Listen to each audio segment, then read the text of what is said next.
O antigo prédio do DOPS, no Rio de Janeiro, volta ao centro do debate pela memória. Símbolo da repressão e da tortura durante a ditadura militar, o local onde funcionou o Departamento de Ordem Política e Social está abandonado há mais de 15 anos. O Ministério Público Federal recomendou que o imóvel seja devolvido ao patrimônio da União e transformado num centro de memória, para homenagear as vítimas e promover a justiça. Hoje, o espaço é usado só como depósito pela Polícia Civil do Estado e não tem qualquer destinação que faça justiça à sua história. O MPF pede também que o governo do Rio e a polícia garantam o acesso e a conservação do prédio.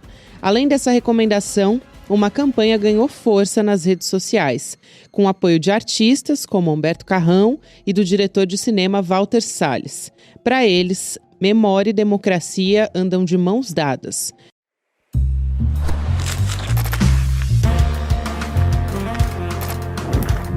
Sou a Gabriela Varela, esse é o podcast Democracia, com mais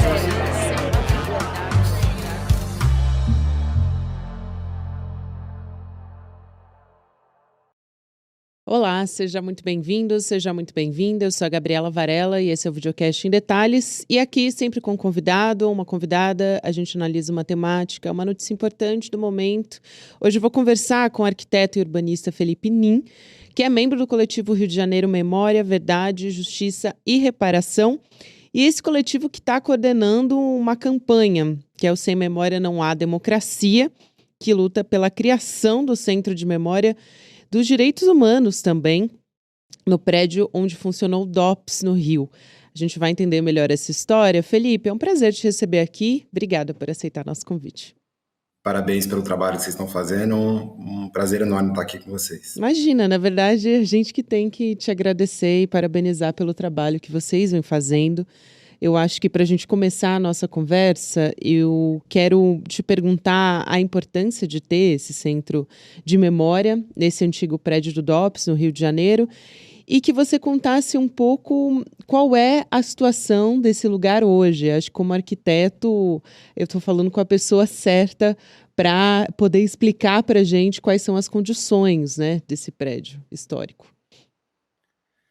Bom, a reivindicação, né, para transformar esse lugar em um centro de memória, ela vai fazer 40 anos, né? Desde que esse prédio deixou de funcionar como o DOPS, nos anos 80, é que existe essa reivindicação, né? Em 1987, governo Brizola, é feito o tombamento do prédio e no ato de tombamento há uma grande mobilização de personalidades do Grupo Tortura Nunca Mais na época, falando dessa transformação. Na época se falava de transformar um centro de tortura, o Palácio da Tortura, num centro de liberdade, né?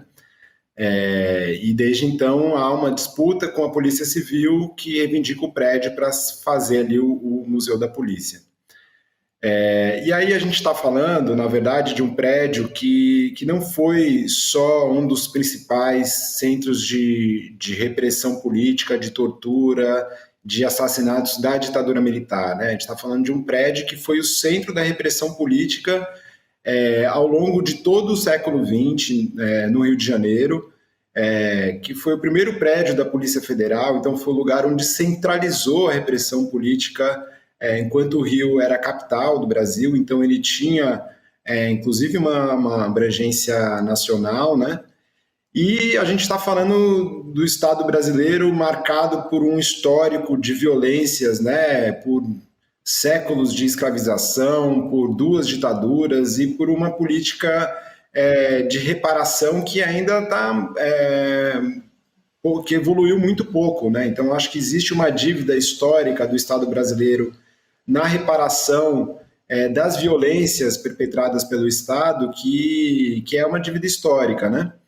Então, a necessidade da gente transformar esse espaço em um espaço de memória e também um museu sobre os direitos humanos é fundamental, né? A gente vê como muitas práticas da ditadura elas são presentes ainda hoje, né? A gente tem uma das polícias mais violentas no Brasil e falar sobre direitos humanos ainda hoje é encarado como se fosse uma ofensa à polícia, né?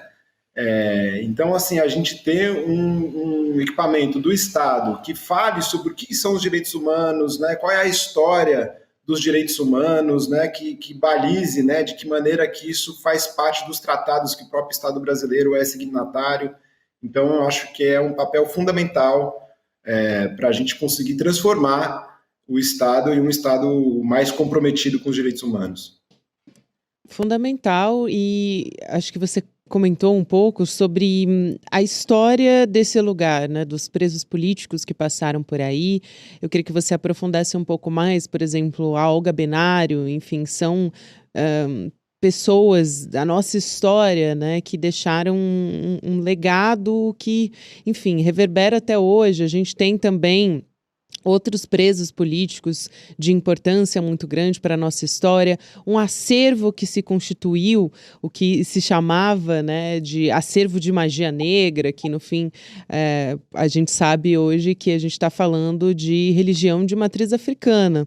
Mas eu queria que você contasse um pouco, você que tem um contato tão próximo com esse acervo também, quais foram os instrumentos históricos que você se deparou ao longo desse processo e também um pouco da história dessas pessoas.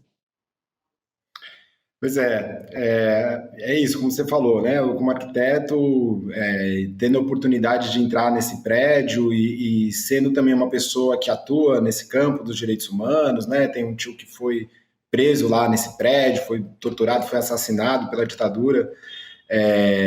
Então, assim, é muito impactante encontrar agora, em 2025, um prédio, um lugar que ainda preserve tantas características, tantos elementos de todo esse passado, né?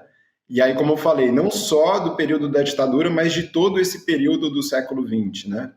Então, esse prédio, no início do século XX, ele tinha um papel da repressão, né? A gente recém feita a abolição no final do século XIX, o prédio é inaugurado em 1910, e é muito interessante, inclusive, quando você faz a pesquisa de periódicos, né? Esse prédio ele é inaugurado em novembro de 1910. E aí, quando você vai ver os jornais, né, dessa época, eles estão todos falando da revolta da Chibata, do João Cândido, né? E no meio disso tem a inauguração do prédio em novembro de 1910. Então, é um prédio que é criado, né? É um dispositivo de polícia que é criado nesse contexto e que tem como principal objetivo reprimir a população negra aqui no Rio de Janeiro. E aí se constitui um acervo que era o acervo que eles chamavam de magia negra, que era um fruto das apreensões que a polícia fazia nos terreiros de candomblé, de umbanda, nas rodas de samba, nas rodas de capoeira, né? Então são atabaques, são imagens de santos, são diversos elementos, né, sagrados que foram apreendidos e que foi tombado já nos anos 30, no início da constituição do IPHAN. Esse acervo é tombado porque já se observou a relevância cultural, histórica desses objetos, e é o primeiro tombamento etnográfico do IPHAN, né? Nesse prédio, durante a ditadura Vargas, funcionava o gabinete do Filinto Miller, que era, na época, tinha um status de ministro, né? Ministro da Defesa, algo assim. E foi lá também onde estiveram presos diversos opositores da ditadura Vargas, né? Então, o próprio Prestes esteve preso nesse prédio, a Olga Benário esteve presa nesse prédio e saiu dali para ser deportada para os campos de concentração nazista, né? Então é um prédio que ainda permite que a gente fale do que foi o nazismo, né? O que foi a própria constituição do conceito de direitos humanos. Ele surge a partir da Segunda Guerra, né? Anísio da Silveira foi presa lá como comunista, Abdias Nascimento, enfim, muitas figuras importantes da história política do Brasil estiveram presas nesse prédio. E depois, na ditadura Vargas também, o próprio Marighella esteve preso lá durante a ditadura Vargas, né? E depois foi preso de novo na ditadura militar.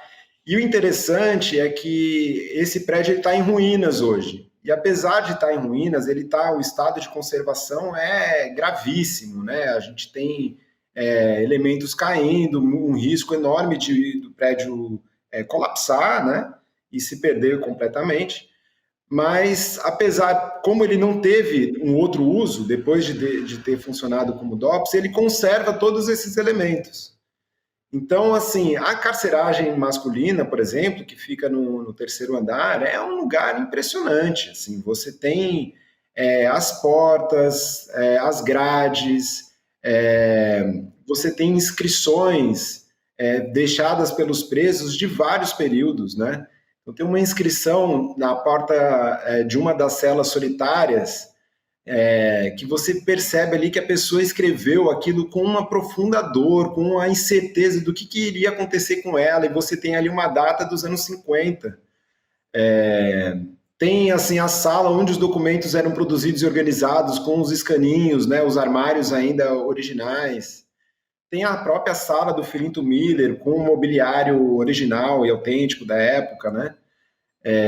Então, assim, a carceragem feminina também no térreo. Então, é um lugar assim que precisa ser aberto à visitação, a população em geral precisa conhecer esse lugar e que tem um acervo impressionante associado a ele. Então, é um lugar que permite você contar essa história com uma riqueza de informações impressionante.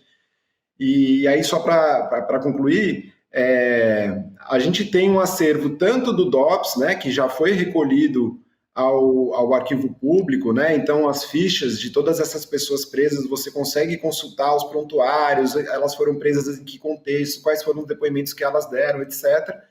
Como agora a gente encontrou dentro do prédio ainda muitos documentos de diversos setores da polícia que funcionaram lá, inclusive as fichas de agentes, né, que atuaram no DOPS, torturadores, né? E que a gente finalmente vai poder contar a história desses personagens, né? Quem foram essas figuras? Cecil Borer, Mário Borges, tantos torturadores emblemáticos que atuaram nesse prédio por décadas e que a gente finalmente tem mais informações sobre a vida desses personagens. Muitos elementos importantes que você traz aqui, Felipe. Eu queria só também queria que você contasse um pouquinho sobre a sua história, particularmente, porque é um acervo que se relaciona com a história do nosso país e, particularmente, também com a sua história, né? Que é a história de tantos brasileiros, da família de tantos brasileiros, alguns ainda sem resposta até hoje. Então, queria que você me contasse um pouco sobre isso. Foi um tio seu, você adiantou aqui um pouco, né? Que era engenheiro, enfim, como é que foi? Quais documentos que você encontrou ali e como que isso também impactou na história, né, na reconstrução dessa história para sua família?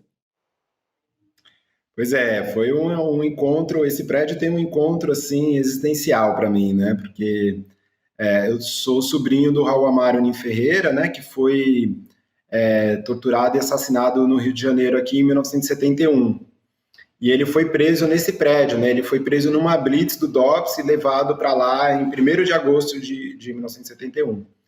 E na época a minha avó, né, foi uma pessoa que lutou muito para a responsabilização do Estado brasileiro, para se fazer justiça com o que aconteceu com o filho dela.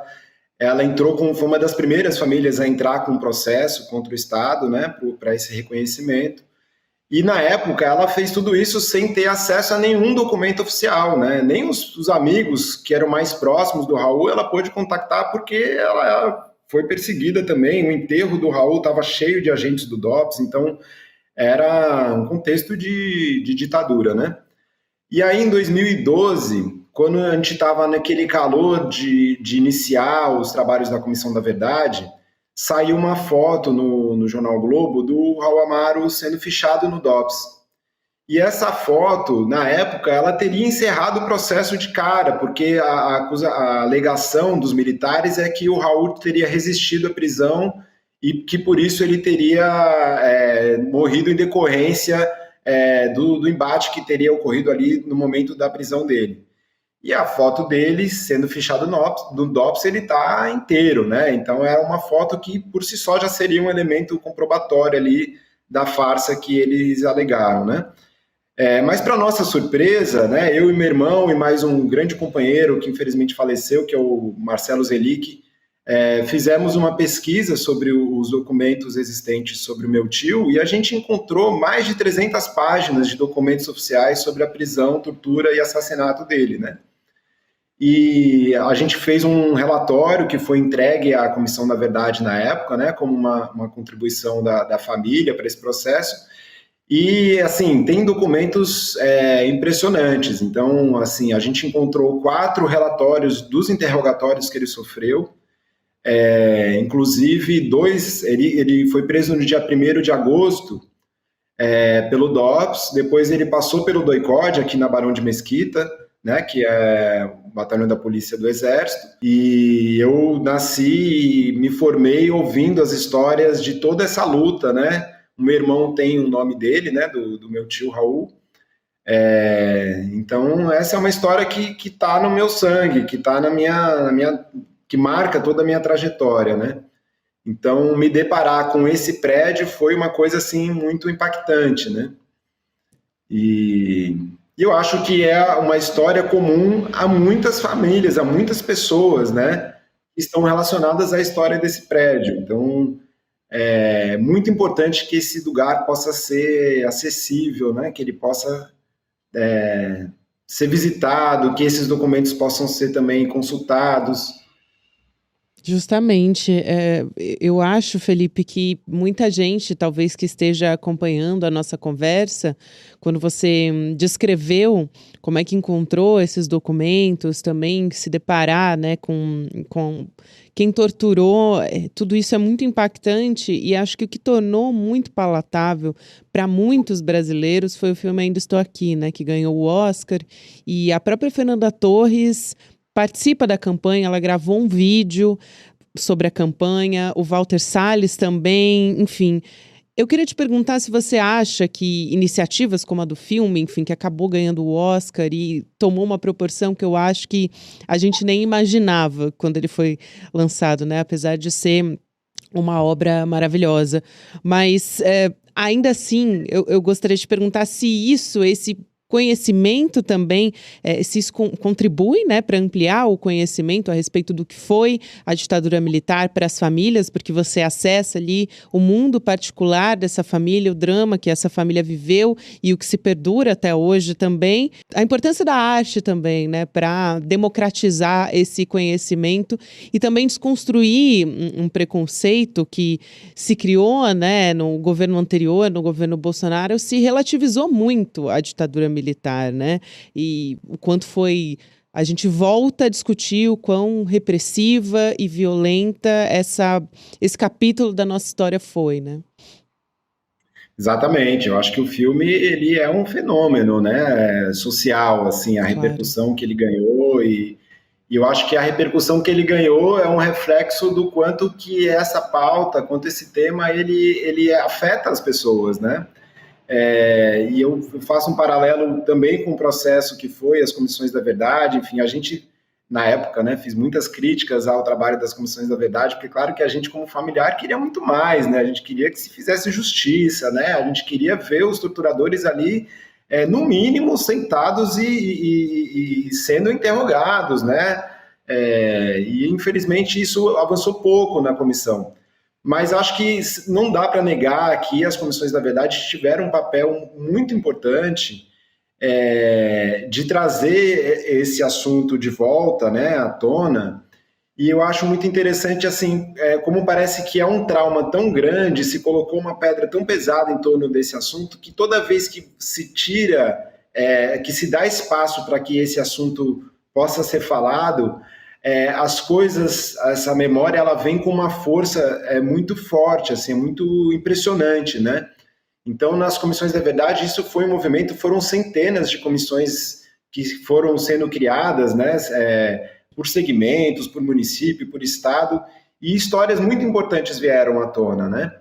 E eu acho que o filme, ele novamente teve esse papel, porque ele acabou despertando, e pela capacidade do Walter Salles também de recriar os ambientes, de recriar aquele contexto de uma maneira muito impressionante, né? Ele também conseguiu trazer de novo à tona toda essa memória dessa violência que foi ali abafada, mas que nunca deixou de estar presente, né? E eu acho que, assim, quando a gente olha para a história desse prédio, a gente vê quantas histórias ainda precisam ser contadas, né?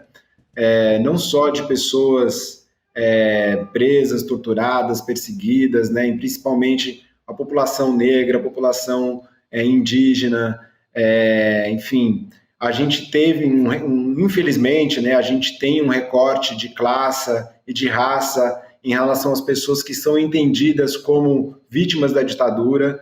E eu acho que isso foi um projeto, né? Uma maneira de você delimitar ali num segmento muito fechado da sociedade, como se só esse segmento tivesse sido de fato afetado pela ditadura, quando na verdade a ditadura ela perseguiu, ela censurou, ela torturou uma infinidade de pessoas, de grupos sociais, né?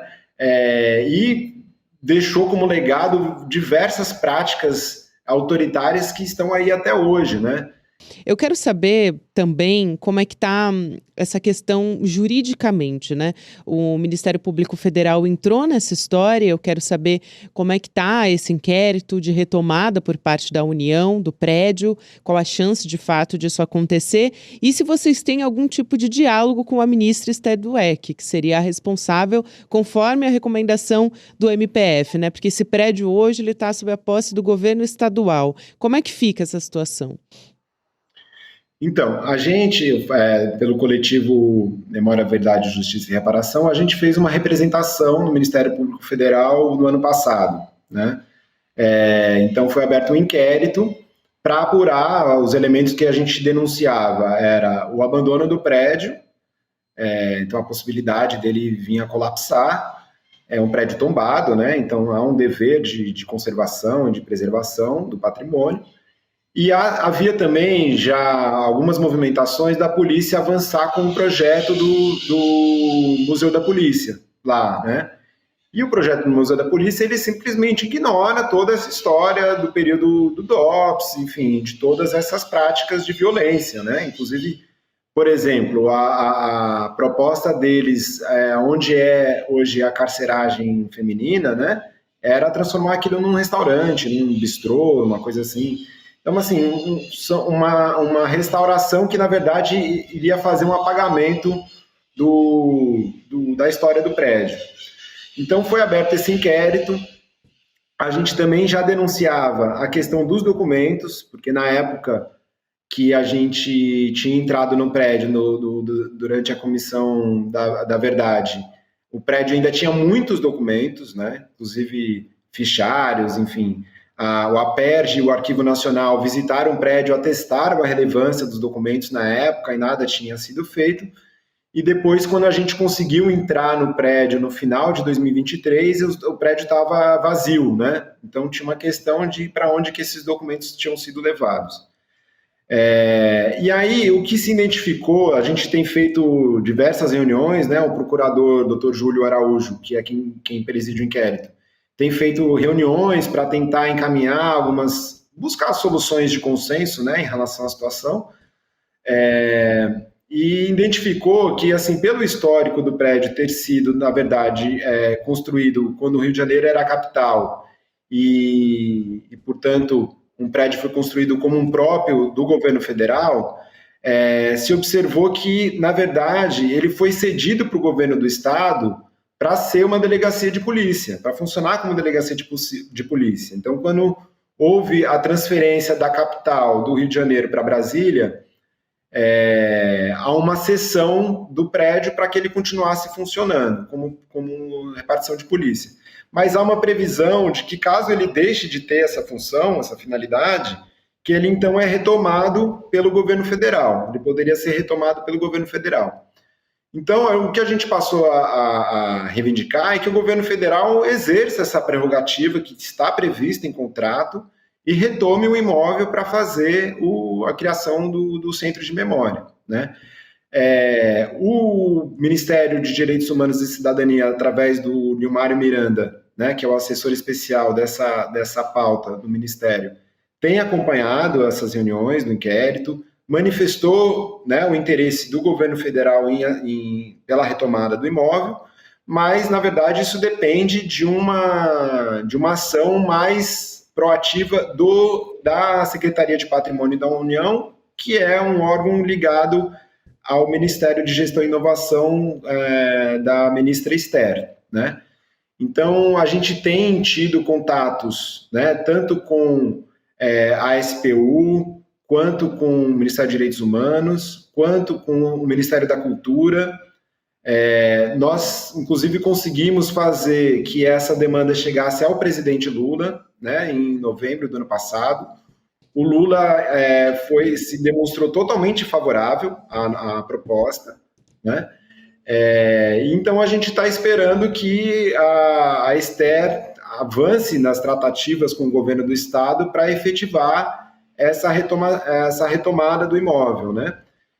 A gente ainda não teve nenhum contato direto com a Esther, a gente tem reivindicado ao Ministério uma audiência com a ministra para a gente poder conversar diretamente com ela. Enfim, a gente espera que o governo federal não perca essa oportunidade, né, de fazer história e de fazer com que esse prédio possa ser conhecido pela população em geral, por tudo que ele representa, né?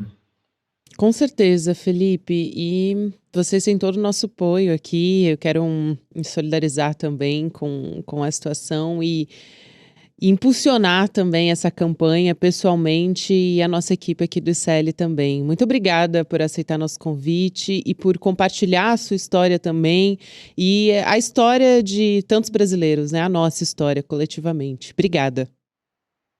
Muito obrigado, Gabriela. Eu queria aproveitar aqui para convidar as pessoas a entrarem na página da campanha Claro, Sem Memória pela Democracia, que é memoriaidemocracia.org. Então, lá você pode assinar a petição apoiando a iniciativa, tem ali algum histórico dessa luta, um histórico da história desse prédio. Nós, recentemente, fizemos também uma exposição sobre esse prédio, que esteve em cartaz aí no Museu da República, depois em Niterói, a gente deve levar agora para Casa Rui Barbosa. Então, é um prédio que tem muita história para contar e ela precisa ser contada, ela não pode ficar nos porões, né? Com certeza. Muito obrigado. Muito obrigado. Tchau, tchau. Tchau, tchau. Aqui no nosso final de episódio, quero lembrar você que no dia 27 de julho, 8 horas da noite, que é domingo, você está convidado a participar com a gente de um momento histórico do ICL, que é gratuito, online. O Edu Moreira vai fazer um pronunciamento para te contar as novidades. É um pacote, assim, gigantesco que ele apresentou para a gente internamente. A gente não pode dar detalhes ainda, assim, mas o que eu posso garantir é que, assim, tem oportunidade de aprendizado, também de entretenimento para a família, de construção coletiva junto com a gente, e é um vínculo muito, muito importante. Eu acho que nunca foi feito nada parecido com isso, e é bastante ambicioso, viu? Então vem com a gente, que a gente vai te apresentar essa novidade, essa abertura de um novo tempo aqui, um novo capítulo na nossa história do ICL que a gente quer construir junto com vocês. Obrigada a você que me acompanhou até aqui. Agora tem o Mercado Investimentos na sequência, o Rolê ICL, e o Em Detalhes vai ao ar de segunda a sexta-feira nas plataformas de áudio. Você pode conferir por lá também. Até a próxima. Dia 27 de julho, eu vou anunciar para vocês o novo e revolucionário capítulo do ICL. As universidades vão entrar em pânico. As empresas de streaming vão perder o sono. As empresas de educação não vão saber o que fazer. E o povo brasileiro vai celebrar de alegria, porque vem aí o projeto mais revolucionário que já foi apresentado até hoje no campo da educação, jornalismo e entretenimento. Vocês não podem perder esse anúncio. Você e sua família vão poder eternamente fazer parte desse novo ICL. Olá, olá, olê, olê, olê, olá. Eu sou o Lindener Pareto, historiador, e tenho um convite especial para vocês para acompanharem o Provocação Histórica aqui nos canais do Instituto Conhecimento Liberta. Toda quarta-feira, às 7h, logo após o ICL Notícias segunda edição, convidados e convidadas que ajudam a gente a pensar o passado, a criticar o presente e a projetar alternativas de futuro para um Brasil diferente, para um mundo diferente. E se no cotidiano dificílimo do trabalho você perdeu o episódio inédito, não se preocupe, você pode assistir também toda quinta-feira a reprise, logo após o Rolê ICL, ao 12h30. Venha para o Provocação Histórica.